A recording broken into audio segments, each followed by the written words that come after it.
One day, in retrospect, the years of struggle will strike you as the most beautiful. Being entirely honest with oneself is a good exercise. Most people do not really want freedom, because freedom involves responsibility, and most people are frightened of responsibility.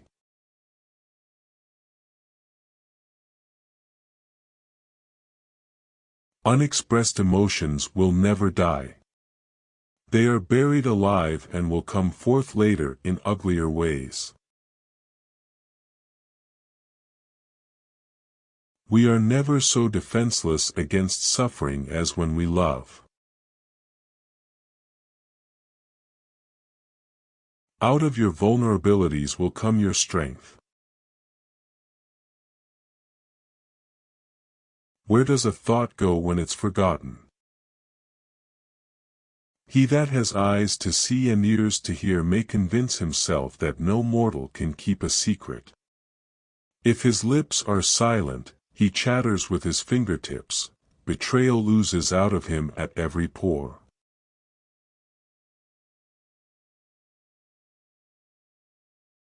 A woman should soften but not weaken a man. Religious doctrines are all illusions, they do not admit of proof, and no one can be compelled to consider them as true or to believe in them.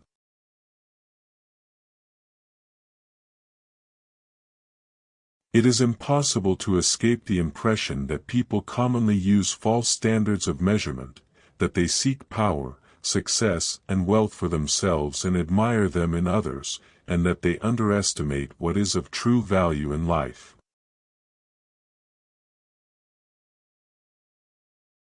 Religion is an attempt to get control over the sensory world, in which we are placed, by means of the wish world, which we have developed inside us as a result of biological and psychological necessities.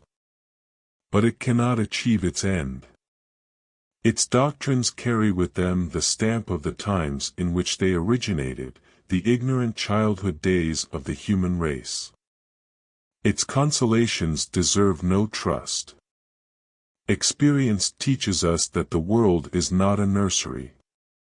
The ethical commands, to which religion seeks to lend its weight, require some other foundations instead, for human society cannot do without them, and it is dangerous to link up obedience to them with religious belief. If one attempts to assign to religion its place in man's evolution, it seems not so much to be a lasting acquisition, as a parallel to the neurosis which the civilized individual must pass through on his way from childhood to maturity.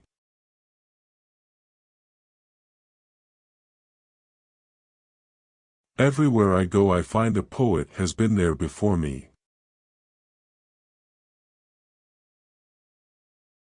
In so doing, the idea forces itself upon him that religion is comparable to a childhood neurosis, and he is optimistic enough to suppose that mankind will surmount this neurotic phase, just as so many children grow out of their similar neurosis.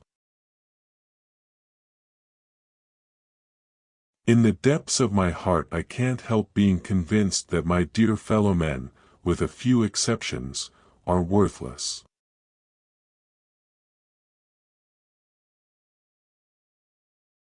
Whoever loves becomes humble.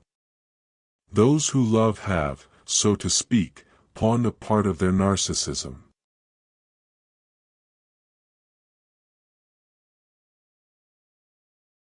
Immorality, no less than morality, has at all times found support in religion.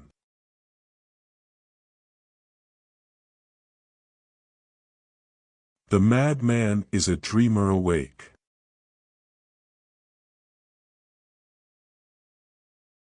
It sounds like a fairy tale, but not only that, this story of what man by his science and practical inventions has achieved on this earth, where he first appeared as a weakly member of the animal kingdom, and on which each individual of his species must ever again appear as a helpless infant, is a direct fulfillment of all, or of most, of the dearest wishes in his fairy tales.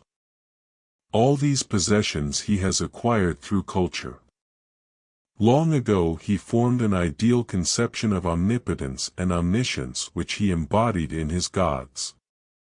Whatever seemed unattainable to his desires, or forbidden to him, he attributed to these gods.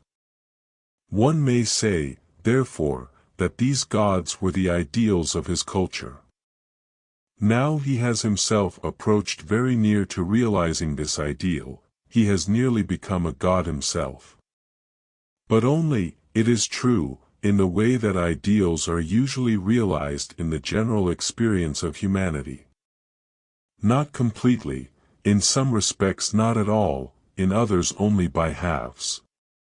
Man has become a god by means of artificial limbs, so to speak, quite magnificent when equipped with all his accessory organs, but they do not grow on him and they still give him trouble at times. Future ages will produce further great advances in this realm of culture, probably inconceivable now, and will increase man's likeness to a god still more.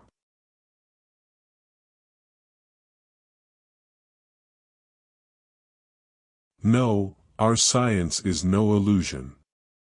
But an illusion it would be to suppose that what science cannot give us we can get elsewhere.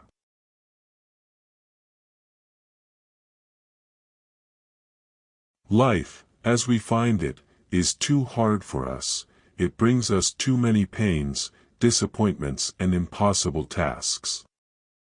In order to bear it we cannot dispense with palliative measures. There are perhaps 3 such measures: powerful deflections, which cause us to make light of our misery, substitutive satisfactions, which diminish it, and intoxicating substances, which make us insensible to it. Words have a magical power. They can bring either the greatest happiness or deepest despair, they can transfer knowledge from teacher to student, words enable the orator to sway his audience and dictate its decisions. Words are capable of arousing the strongest emotions and prompting all men's actions. Human beings are funny. They long to be with the person they love but refuse to admit openly. Some are afraid to show even the slightest sign of affection because of fear. Fear that their feelings may not be recognized, or even worse, returned. But one thing about human beings puzzles me the most is their conscious effort to be connected with the object of their affection even if it kills them slowly within.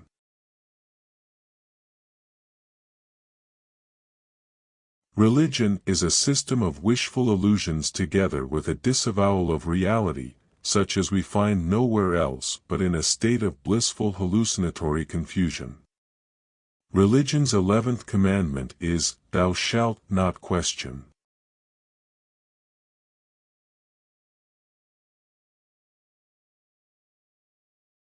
The virtuous man contents himself with dreaming that which the wicked man does in actual life.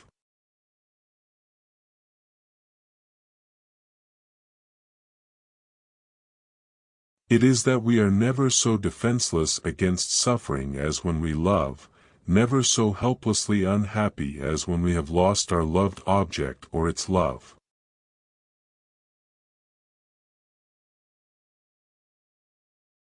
Religion is an illusion and it derives its strength from the fact that it falls in with our instinctual desires.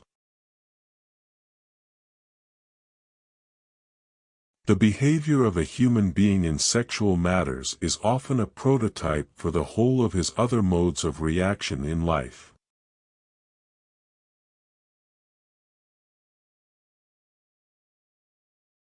He does not believe that does not live according to his belief.